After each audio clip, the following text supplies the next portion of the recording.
Those of you who've been watching this show know that we do see a pattern where, the dad dies first, and before he dies, he's in the hands of a stepmom. The wicked stepmother. I will resist that. Disney has messed up the world of stepmoms. So, welcome to Life's Third Act, an enlightening look at estate planning, retirement, and beyond. Welcome to another episode of Life's Third Act. This week we're going to talk about Ivana Trump. And that's a name I know that we have not thought about a lot in recent years, in part because it's been overshadowed by Ivanka Trump, one of her daughter's name, as well as Melania Trump, her successor, and, of course, all the things going on with Donald. So the fact that Ivana, which was the longest marriage of Trump next to Melania, apart from his marriage to Melania, of his life, and also the mother of his three children, she's been an important figure in really all things Trump, to at least in those critical years, those formative years. And she's I think you'll agree if you don't already know, I mean, she's a very impressive person. Yes. And we see her as an opportunity to learn here, because the fact that she died in 22 and the fact that there was this divorce, very high-profile divorce from Donald Trump, in which they battled, and what was called the divorce of the century by many in New York, at least. Kind of kicked things off for big divorces. Yeah, really. yeah. For several years, at least 2 years, it was from the time of filing to finalization. That was formed really the basis of her estate plan. In other words, we want to talk about the estate plan. Remember, our theme on here is talk about things that go well and things that could have been done better, things that didn't go well at all. So we like to look at celebrities as learning opportunities. Celebrities and just prominent people, names, we'll call them recognizable names, because some are role models, some are the antithesis of that. But she ended up with an estate that really, to a great extent, was the product of this divorce. That, in many ways, formed the basis for her acquiring additional things. We'll talk about the fact that she was a businesswoman in her own sense. Very smart lady, really. Yeah, she had many things going for her. Very impressive lady. So this, in a way, talks about how divorce can affect estate planning, which we've done before. It's a natural link for Cordell and Cordell to sort of knit these two subjects together and to show their relationship. And we're going to look for additional opportunities to do that going forward. And we think we've kind of failed to make that connection as much as we should have historically, because it is a fact that divorce is one of the most important occasions when you should pursue your estate planning. Revisions, changes, whatever you had in place before needs to be very different, because assuredly, coming out of divorce, your life is dramatically different in terms of those you care most about, in terms of your own future, your own aging, and what lies ahead. So we want to make this connection more prominent in our discussions in the future, and this is one of those opportunities to do that. So this will be divided into two parts. The first part, we're going to talk about Ivana's, her birth, where she was born, how she came to America. Her life, her kids. Her life. We'll talk about meeting Donald. We'll talk about their marriage, the kids, these three wonderful children that America, to a great extent, is impressed with. I think I could say Democrat and Republican both. Yeah, if you take the politics out of it, I mean, these children are very, very smart. Given the way rich kids often turn out, and I hate to be too hard on rich kids, but it's hard. There are too many families that we look to as, being great industrialists. And others, and we look at their families, and all too often things don't go well for that next generation. And I think that parenting under those conditions requires a very concentrated effort and requires a good moral compass, et cetera. Mm-hmm. So I think that America was impressed. Even people, again, I know some of you don't like Donald Trump, some of you love Donald Trump. But I think that America, for the most part, looked at these children who were conscientious, they had jobs, they were successful in their careers, though, of course, not unrelated to their dad's thing. But the point is, the fact that their dad has money, we know, is not enough to make you a conscientious, responsible adult. And so I think two of the sons are employed directly or indirectly. I think one directly with Trump's businesses, and I think the other, Ivanka, is not because she's married to Jared Kushner. Yeah, well, she had a clothing line, and that kind of halted once Dad became president. Yeah. So I think that for a while she worked as an executive at the Trump organization. And I don't know whether COO or something. And that was a number of years ago. Well, she was also on the show. Yeah, Ivanka? Yeah, she was the daughter. She was there with her dad, before they fired people. See, you can tell. It was a great show. I'm unplugged. I don't watch television. That's fun. One of the important roles you play here is to connect us with popular culture. So anyway, the kids, we won't go into more discussion at this point. Hopefully we can talk a little bit more about them because I do think that Ivana, more than probably her dad in this case, is to be credited with the fact that these children have a sense of responsibility and a duty to work and do and accomplish things that in an interview, natural. She even shared that Donald, he really didn't know how to talk to the kids until they were educated and grew up. Yeah, there's this funny quote in which I don't know who told the story. I think it's one of the children maybe, but after the third one, I guess, had graduated college, maybe it's the first one, she says, "Okay, now I've done my part. Here, they're yours now. They're in your hands now." So that was a good division of labor, you know. So in any case, we think Ivana is a good subject of conversation, not just because of her family, but because of a lot of things that happened to her. And there'll also be an opportunity to learn, though. Again, we'll talk about divorce, we'll talk about prenups, and we'll talk about how it tied in with the estate plan, et cetera. And I hope you find it very interesting. Before we plunge into this, let me make a point here. Coming up very soon, I think this will be airing at the proper date. So if this airs as scheduled, coming up very soon is Elder Abuse Awareness Day, and that is set for June 15th on a Sunday. So it's worth mentioning because that does kind of tie in a lot. I mean, implicit, inherent in many of the discussions about plans that went right and wrong is often undue influence, about someone having some coercive relationship where someone is isolated deliberately. I was tempted. I made the joke before we started the show that we could have called this stepmom abuse awareness, meaning not that stepmom is abused, but those of you who've been watching this show know that we do see a pattern where the dad dies first, and before he dies, he's in the hands of a stepmom, the wicked stepmother. I will resist that. Disney has messed up the world of stepmoms. So he's often diminished in some ways, varying degrees. In some ways, dramatically, but in other cases, just diminished. In some cases, kind of disconnected. But the picture that we've painted, and I don't think entirely. I know not entirely unfairly, but maybe a little bit unfairly, but. Clearly we see a pattern where the stepmom who's younger, she's often in a position to control access to the dad in those latter years, and the children, subsequently complain. Often it ends up being litigation in the probate process itself. So probate becomes a battleground really for these pin-up family relationships that have become so bitter. Mm-hmm.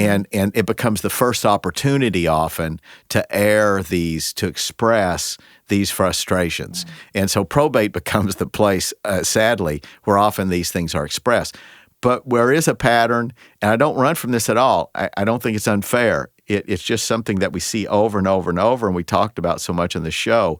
Now, Cordell and Cordell naturally is known as representing primarily guys, not exclusively guys, incidentally, but primarily guys. It's our reputation.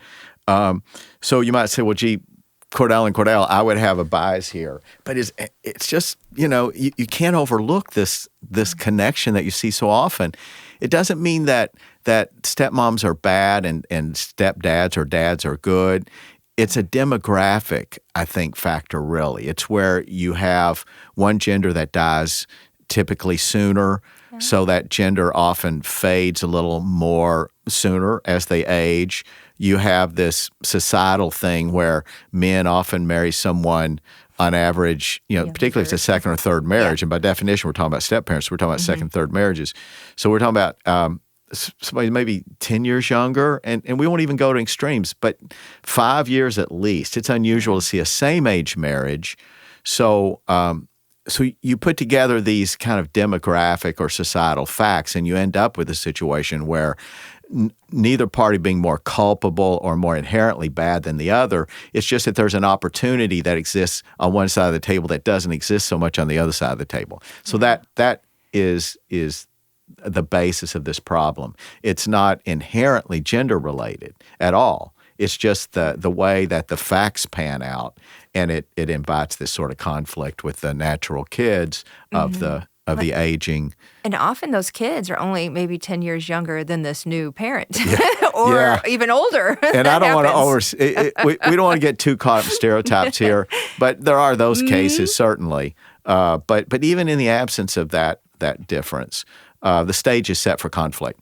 This case, I mean, it's amazing how well things went between these two parties. But before we start revealing all that to you, let's go back. Let's pick up with Ivana, where she was born. Tell us, Sherry, a little bit about her early life. How did she get from somewhere in Europe to the United States? Well, she was born in 1949, and her parents were just kind of regular folks, right? And she became a ski instructor over the years, and her first marriage was a marriage of convenience to get out of Czechoslovakia. So it was a convenience thing. So they said they never even contemplated. You know what I'm talking about, the marriage. Contemplated consummation. There you go. Now there's a set of Say that 100 times syllables. fast. But it's worth clarifying here, because some of you have been a product of the public school system. This is harsh. And you may not know that Czechoslovakia was behind the Iron Curtain after 1945 or so. So Czechoslovakia was a police state and very poor. And this was true up until, 90, 91, I guess, when the wall came down. I don't know the exact year that they declared their independence. But it was around 1990 when other Eastern European nations were doing that. So she was born in this very austere environment, cold time, where it was a police state. There weren't many jobs, pretty much like the socialist Soviet Union as a whole. People were for the most part poor, and she, to her credit, looked west and thought, got out of there. She thought, I want to get out of here, and too few people really wanted to do that. I was always convinced that more people could get out if they really had this hunger, this determination to get out. And granted, it wasn't easy. They had erected barriers like around Berlin, and we've all read about the Berlin Wall and whatnot. But there were people who managed to get through. And talk a little bit more about how she came to escape Czechoslovakia. Well, she became a ski instructor. So she met another ski instructor, her first husband, Alfred Wicklamer, and at 22 years old, again, they got married. It was to get her out of there, and then they went to Canada. So that was her first, escape from where she was. And let's see, she married him in what year? That year, it was 1971. So she was 22 years old when she got to leave the country. And they were divorced in less than 2 years later. Yes. Because, it wasn't one of those forever marriages to begin with. No, and just to be clear, we were laughing a while ago, but she did say the marriage was not consummated, and that it was clearly understood between the two, and this guy, as a favor to her, said, I'll agree to marry you. Apparently that was one of the ways that you could get, at least from Czechoslovakia into Austria. I doubt that would have worked in every Western country, but there was a relationship at the time. Yeah. So that was how she got there. She had the determination to escape, and it wasn't an easy thing to do. No, we don't know what really. I haven't seen anything like what kind of guy this Alfred was anyway. I mean, it could have been really a job for her to be married to him, even though that wasn't going on. He could have still been a A jerk, yeah. So, I mean, to his credit, apparently he cooperated with this, and it allowed her to escape. As you said, she soon ended up in Canada. And apparently she was quite a skier. Yes, she was quite a skier, so much so that I guess she caught the attention, and she became a model then. So here she is on the slopes and in photos, and then eventually with the modeling career, that got her into New York. And incidentally, we should also give her credit that it was said that she qualified, or she was a second for the team, for the Czechoslovakia Olympian team. Yeah, so she knew what she was doing. I mean, she was good at it. So it's not like she was just, the pretty lady that had some skis. Yeah, she knew what she was doing. And she was pretty. Yes, that helps too. Very athletic. Very athletically gifted. Yeah, she was a model. Yeah, good shape. Her family said growing up. So she ends up in Canada. Tell us how she meets Trump. Well, she went to a party in New York. And of course, I mean, I hate to say it, but I think Trump likes pretty ladies. So, of course, she caught his eye. So, I mean, it happens.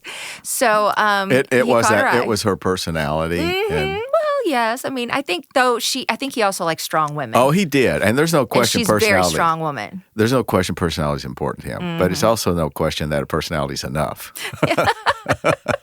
So go ahead.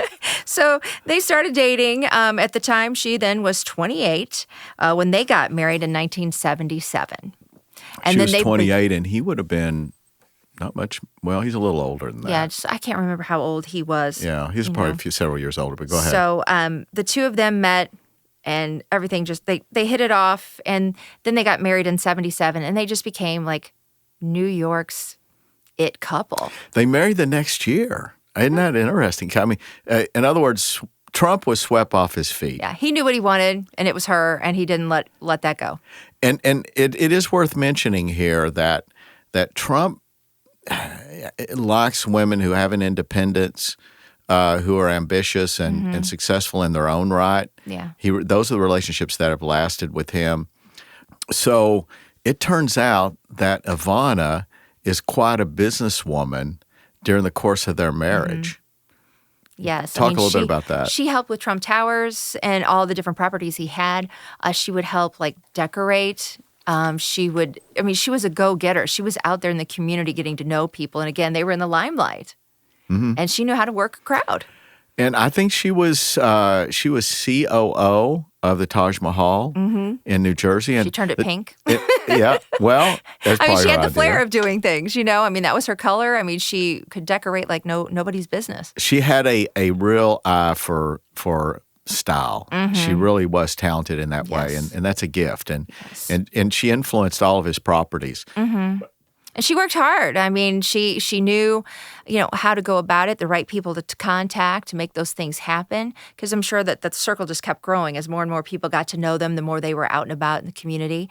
And, I don't want to jump to the divorce just yet, but even, after the divorce, she knew what to do. She wasn't just that, oh, woe is me, I'm divorced, I can't do anything. And no, I mean, she continued a career and with fashion and jewelry. And then she made appearances in movies. Well, so to her credit, we have to acknowledge that certainly her counterparts, women who were married to wealthy developers and others at the time, it was a bit of a sexist era in the 90s and before, of course, but it's much less so today. And I think people forget that expectations were different. And at the time, a lot of the wives, I'm sure, were more involved just in charitable activities and other things that kept them busy and that were respectable and did good, but were not as challenging and demanding, perhaps, as plunging into business with their husbands. Yeah, it was probably more community-driven, like nonprofit work, that kind of thing. Things that were appropriate for a socialite. But you have to remember, too, at that point in time, we were all watching Dallas Dynasty, Falcon Crest, all the big hair shows and the big women shoulder were all pads. Ornamental. The women were all ornamental. Yes. So in this case, it really does stand out that Ivana, for her to roll up her sleeves and undertake stressful jobs. Yeah. I mean, at the time that Trump decided to go into New Jersey, he decides that he's going to, revive Atlantic City, and he buys the Taj Mahal. He finishes it out. He spent too much money, really, but he's also a victim of changes in the economy at the time.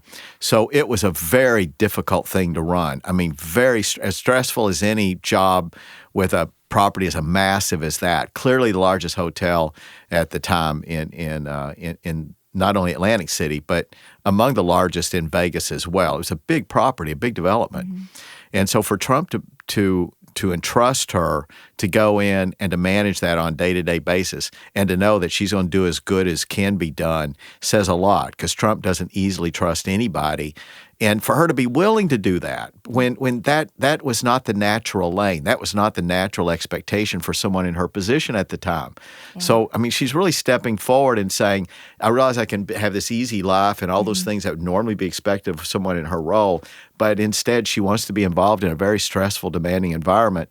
So she was, and as stressful and demanding as they get, because that property ultimately went into bankruptcy through no fault of hers. Yeah. I mean, as a matter of fact, clearly, I mean, her management postponed what was the inevitable at the time. Trump, of course, with his capacity to turn lemons into lemonade, which he's done many times now, including in politics, he managed to turn that into a profitable venture for him, though not for the other investors and maybe not for the banks.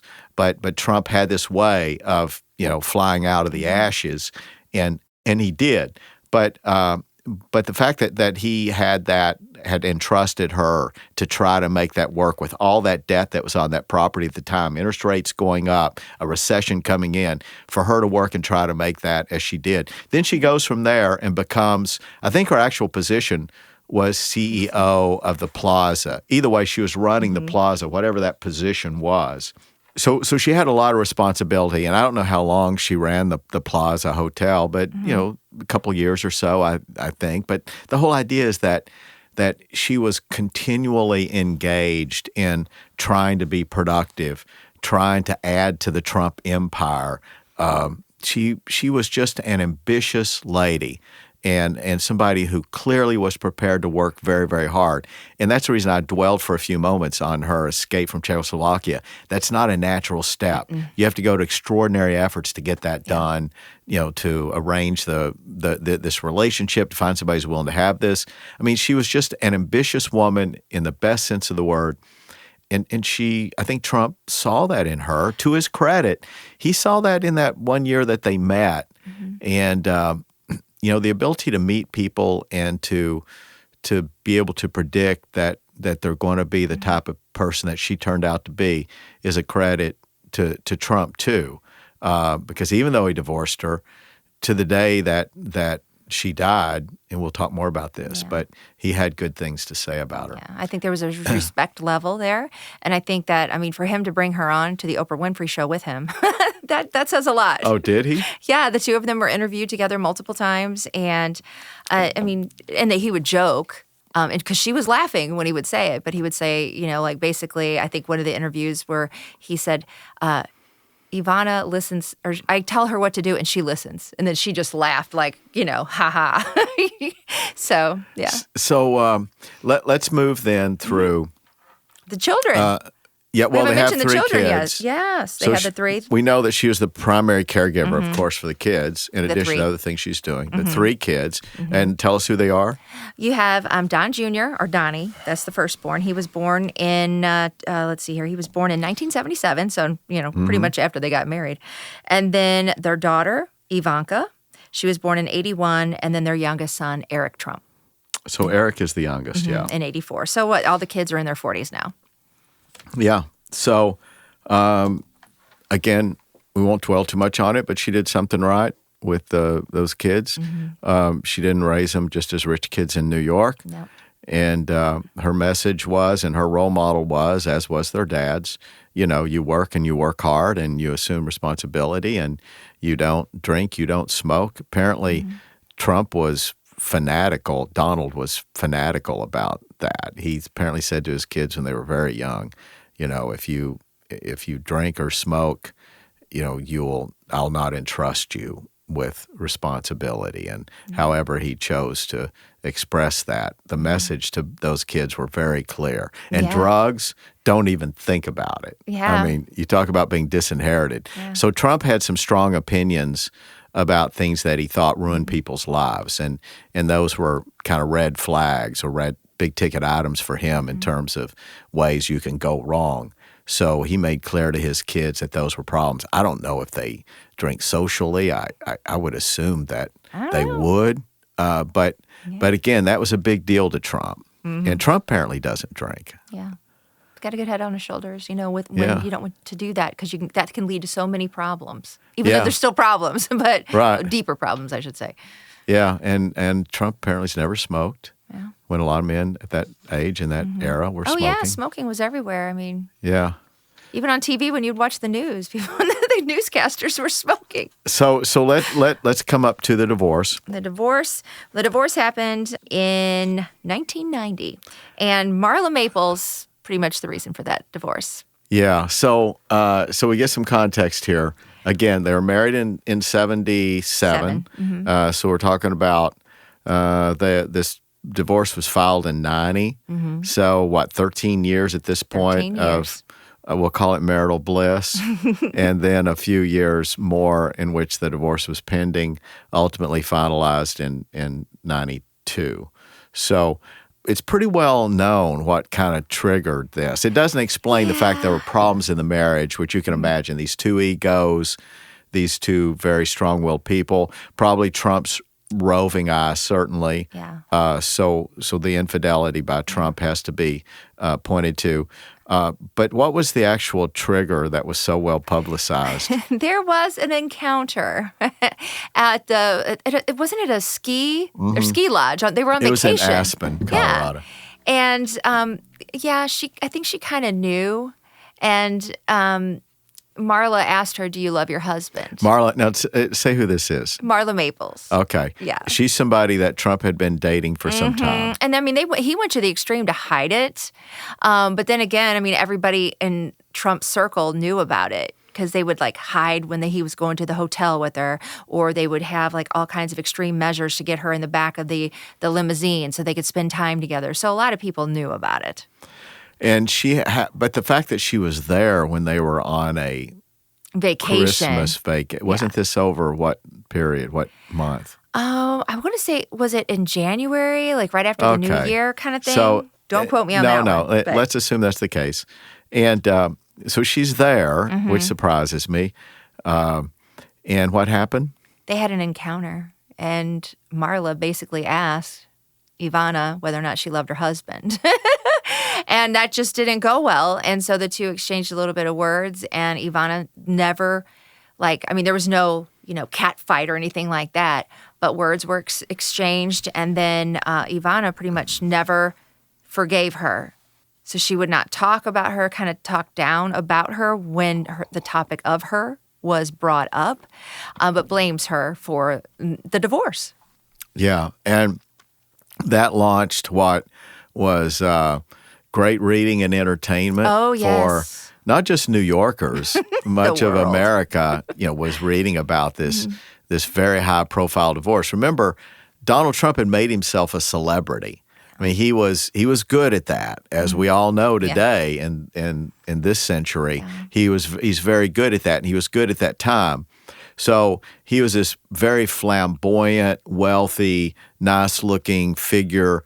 And he and his wife were seen at all the right events in Manhattan. He was on national television shows, so he wasn't just a celebrity in New York. So when this divorce comes around, it becomes very public. They both hire high-profile lawyers, and accusations are flying, depositions, et cetera. So it's something that commanded the media's attention for a long time. It was apparently great entertainment for a lot of readers. Oh, yeah. I mean, that sold those magazines, and of course, also knowing that, whether or not and what exactly the prenup said, because there were multiple prenups between the two of them. So let's talk a little bit about that. It won't surprise our viewers to hear that Donald Trump would have a prenup before he gets married. Yeah. And in this case, there was a prenup, and it was pretty well negotiated, meaning that Trump had hired one of a top law firm, his law firm, to do it, and apparently to prepare his side.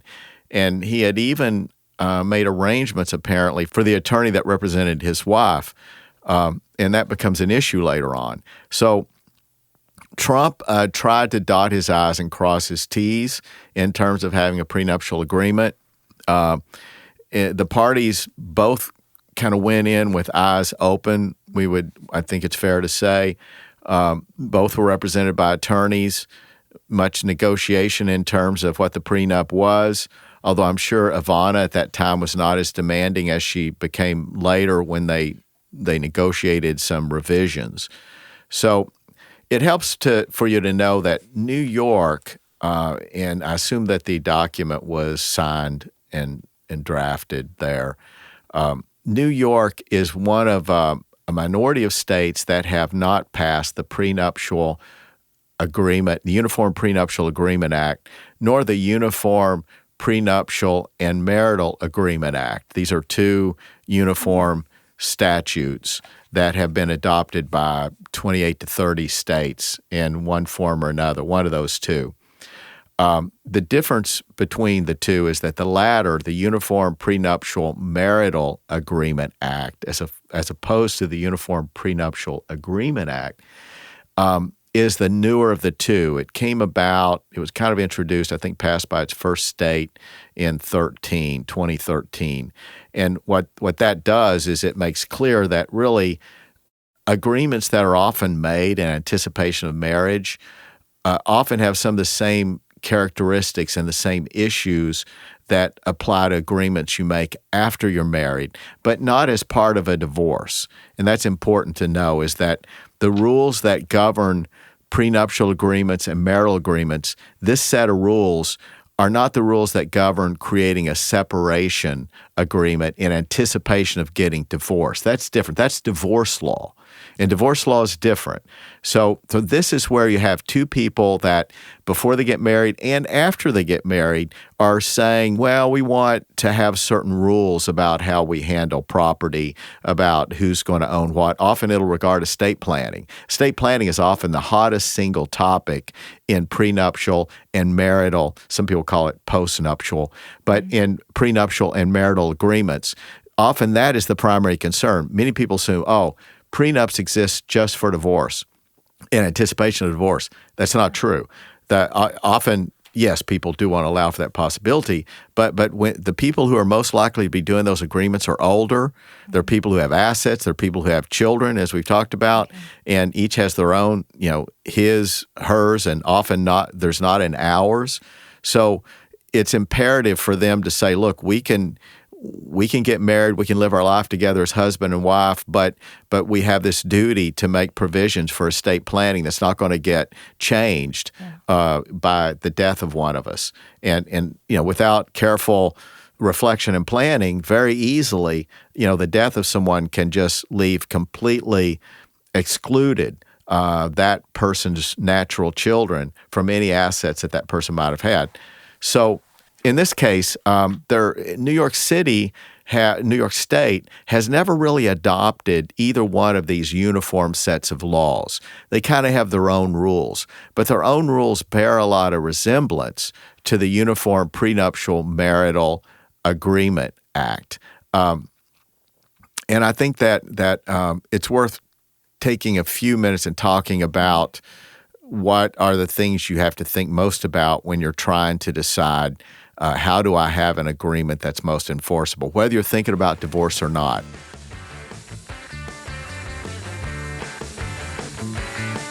We hope you enjoyed Life's Third Act, sponsored by Cordell & Cordell, your advisors for estate planning and beyond. Subscribe and join us weekly for thought-provoking discussion and topics exclusively focused on estate planning and your financial future. Discover more at CordellCordell.com. The choice of a lawyer is an important decision and should not be based solely on advertisements.